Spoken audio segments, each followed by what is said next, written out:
이해가 무엇인지 한번 먼저 이야기를 해볼게요. 이해란 새로운 정보를 자신이 가진 기존 지식 체계에 편입시키는 것을 이해라고 합니다. 자, 이걸 제가 풀어서 잘 설명을 드릴게요. 제가 어렸을 때 주택에 살고 있는데 저희 집 번지수는 216의 4호였습니다. 216-4번지를 보통 216의 4호라고 이야기를 했어요. 옆집은 215호였습니다. 옆집에 계신 그 분이 중식당에 전화를 건 거예요. 215호로 갖다 주십시오 라고 이야기를 했습니다. 그러자 처음 주문이 들어오니까 그 식당 직원이 215호가 어디예요?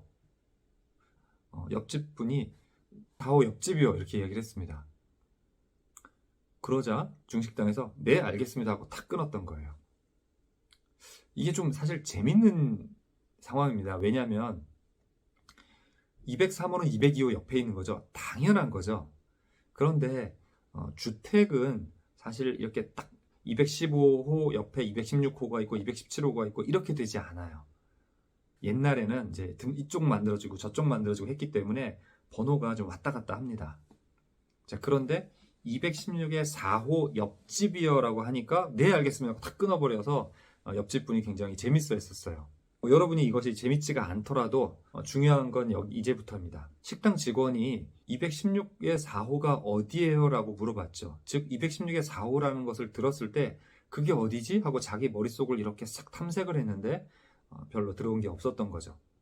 그런데 216의 4호 옆집입니다 라고 했더니 216의 4호는 자주 배달을 갔기 때문에 머릿속에 거기 하고 탁 나온 거예요. 이건 기존 지식이죠. 어떻게 거쳐서 오면 216의 4호까지 올 수 있다는 게 머릿속에 탁 떠올랐습니다.